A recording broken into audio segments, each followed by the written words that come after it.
Marcel Blondel, bonjour. Bonjour. Nous sortons d'un débat sur le CHSCT tout de suite avec la CFTC qui a suscité pas mal de questions, mais c'est peut-être pas le sujet qui va nous préoccuper là. Sous peu, les toutes petites entreprises vont devoir élire leurs représentants. Alors, c'est vrai que nous, Salon des comités d'entreprise, plus de 50 salariés, on n'a pas l'habitude de ce type de représentation. Est-ce que vous pourriez nous expliquer en quoi vont consister et quel va être le mandat de ces nouveaux élus? Sans rentrer dans les grands détails, loi 2008, on connaît. Le monde syndical. Réforme, la représentativité, l'audience, etc. Nous, CFTC, on s'est dit, d'accord, une loi arrive. On va pouvoir juger dans les entreprises la représentativité et le poids de chaque organisation syndicale. Mais dans toute démocratie, quand on vote, c'est que tout le monde doit avoir accès à un vote. Or, dans la petite entreprise, en France, moins de 11, aucune organisation syndicale, du fait de la structure même de l'entreprise, mais ces salariés n'ont aucune possibilité de voter pour le choix de leur organisation syndicale.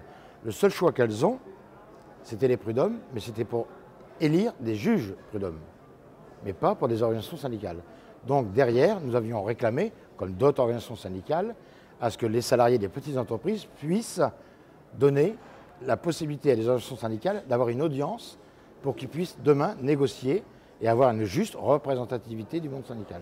Donc, les salariés des toutes petites entreprises vont voter pour des organisations syndicales, vont voter pour des noms, vont voter pour des listes, vont voter pour quoi? Non, ils vont voter pour des organisations syndicales. Parce qu'on a l'habitude dans le monde syndical, dans les comités d'entreprise, dans les grosses entreprises, où on vote sur des noms présentés par les organisations syndicales. Or, aujourd'hui, dans la petite entreprise, la moyenne c'est 2,5. Mettre une liste pour 5 organisations syndicales, au jour d'aujourd'hui, représentatives, mais il y en a bien d'autres, mettre dans la même entreprise, non. Donc, ce sera sur le logo, le slogan de l'organisation syndicale. Ce sera la CFTC et puis d'autres organisations syndicales qui vont se présenter devant le suffrage de toutes les petites entreprises. Alors, pour l'employé du salon de coiffure ou celui de la boucherie, qu'est-ce que ça va concrètement lui porter que d'aller voter? Est-ce que ça va lui amener des représentants? Ça va donner, dans un premier temps, un taux d'audience sur les organisations syndicales qui prétendent, depuis toujours, à raison, défendre les intérêts de ces salariés, également en tant qu'organisation syndicale. Mais en même temps, les salariés de ces petites entreprises vont dire à telle organisation ou telle organisation, par leur choix, il y en a une qui est plus grande que d'autres, et ça va leur donner la possibilité de négocier ces syndicats en leur nom. Pour une fois, ils se sont exprimés pour dire « nous voulons telle organisation syndicale dans nos secteurs d'activité ». Alors comment fait-on campagne quand on a une cible telle que le petit commerce de proximité? Comment rentre-t-on à la boucherie, dans l'alimentation, pour dire qu'il va y avoir des élections pour les organisations syndicales?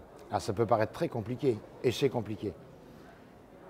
Le recensement pour les votes qui va y avoir lieu pour cette année, fin novembre, 4 700 000 salariés de petites entreprises, tous secteurs confondus. Rien que pour l'Île-de-France, ce que je connais bien, 972 000 salariés de petites entreprises. Ça donne un nombre invraisemblable en termes d'entreprises, plus de 350 000. Évidemment, je serais tenté de dire on va faire toutes les entreprises, une par une, pour faire la propagande. On a déjà commencé depuis le mois de mars pour la CFTC, mais on ne pourra pas faire toutes les entreprises. Mais effectivement, je pense, moi, CFTC et vice-président, c'est ce qu'on a fait notre démarche, on a été dans toutes les entreprises, quasiment, en Île-de-France. Les départements ont été couverts par la CFTC. On a été dans les entreprises. Alors c'est surprenant. Surprenant parce qu'on ne voit pas le monde syndical dans la petite entreprise tel qu'on le voyait dans la grande entreprise. On a tendance à nous dire « Oh, les syndicats, c'est la grève. Oh, on n'a pas besoin de ça. Moi, j'ai un petit salon de coiffure, il y a 2 salariés. » Non, non, ça se passe très très bien. Chef d'entreprise comme salarié. Ils ne sont pas contre le monde syndical. Ce qu'ils ne veulent pas, et ça c'est très intéressant pour le monde syndical, c'est toujours revendiquer pour avoir plus. Ce qu'ils veulent, c'est construire ensemble et avec les syndicats. Alors, est-ce que ceci peut ouvrir la voie, alors peut-être pas dans les entreprises de 2-3 salariés, mais dans des entreprises, mettons, de 6, 7, 8 salariés, où le dialogue social devient compliqué. Quand un artisan est sur les chantiers toute la journée, il y a plusieurs chantiers à la fois, il ne voit quelquefois pas son employé tous les jours. Est-ce que d'avoir une personne référente avec qui il peut dialoguer au nom des autres salariés ne serait pas utile? Et est-ce que ce type d'élection n'ouvrirait pas la voie à cette représentation-là? Au jour d'aujourd'hui, ce que je peux dire, avec les lois qui se sont succédées dans les petites entreprises concernant non pas la représentativité, mais le dialogue social.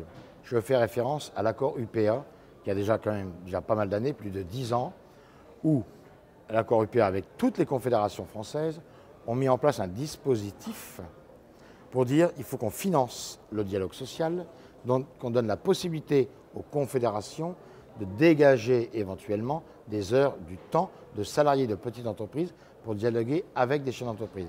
Non pas dans l'entreprise, c'est très difficile, mais au niveau de la région. Ce qui explique que depuis maintenant 2 ans environ, dans toutes les régions de France, les organisations syndicales de l'UPA et des confédérations ont mis en place des instances qui s'appellent la commission paritaire régionale inter-entreprise, c'est-à-dire de l'artisanat. Et ils dialoguent ensemble pour construire exactement ce qu'on a fait il y a déjà pas mal d'années dans les comités d'entreprise, œuvres sociales, etc. Alors, il m'a semblé voir sur votre stand une initiative intéressante dans le cadre de la campagne pour cette élection, c'est Miss Métier. Est-ce que vous pouvez nous parler de Miss Métier? Alors Miss Métier, c'est une idée qui vient de la région parisienne, évidemment.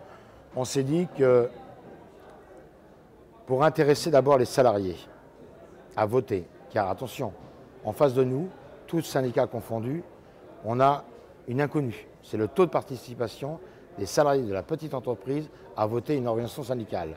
On sait déjà que malheureusement, les derniers scores au niveau des prud'hommes, et là c'est tout secteur d'activité, toute taille d'entreprise, c'est 30% de participation. Quel est le taux de participation demain dans la petite entreprise? Il sera faible. Il sera faible parce que les salariés de la petite entreprise, la démarche de voter, ils ne la connaissent pas. Il y a eu des efforts qui ont été faits par le ministère du Travail. Les salariés ont déjà reçu une première lettre. Certains ne savaient pas trop à quoi ça voulait dire. Et nous, CFTC, on a réfléchi en disant on va habituer ces salariés de la petite entreprise à voter une organisation, la CFTC. Et en même temps, on a réfléchi sur le nombre de salariés en Ile-de-France. 971 000 salariés. 47% sont des femmes en Ile-de-France. C'est énorme. Donc on a voulu faire un petit clin d'œil aux Miss et on a créé Miss Métier. Ce sont des femmes de 16 à 60 ans qui travaillent dans les petites entreprises et qui vont défendre non pas le côté critère, beauté, élégance, tel qu'on a l'habitude de voir dans les Miss, mais leur métier et mettre en valeur leur travail, elles, les femmes, dans la petite entreprise. Au jour d'aujourd'hui, on en est très satisfait. 20 candidates, depuis maintenant 2-3 jours, sont en train de faire le concours. Alors et c'est par Internet. On peut avoir une petite idée de celle qui est en tête? Eh ben, je peux dévoiler que c'est le secteur de la restauration. Le secteur de la restauration. Oui. Non, ce que j'ai retenu de l'ensemble des débats, d'ailleurs de celui de cet après-midi et puis des autres qu'on a eu ce matin et hier, c'est qu'il y a une volonté dans l'organisation syndicale et dans le dialogue social de remettre l'humain au centre du système.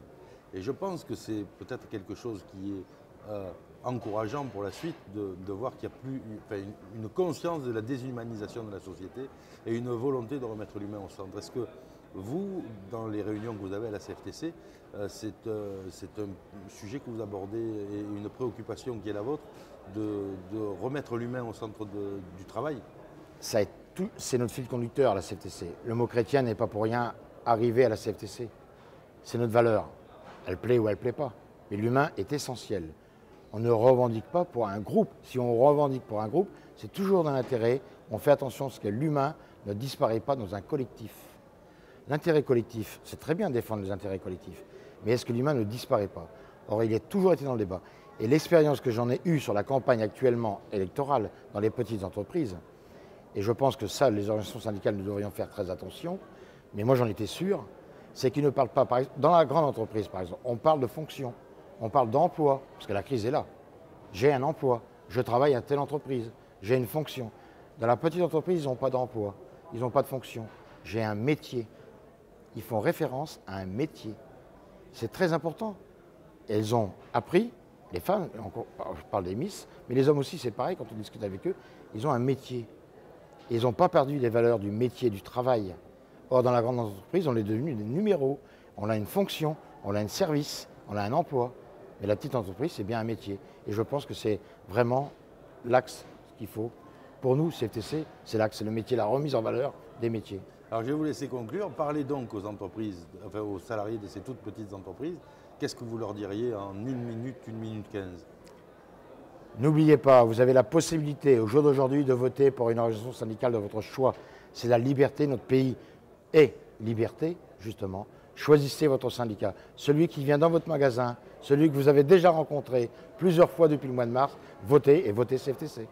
Merci Marcel. Alors on se revoit le semestre prochain où j'espère que vous nous fera le bilan. donnerez les résultats des élections Tout à fait. et le résultat de la CFTC à cette élection qui est très importante donc puisqu'elle va déterminer la représentativité des syndicats pour ces gens qui n'ont pas de représentants.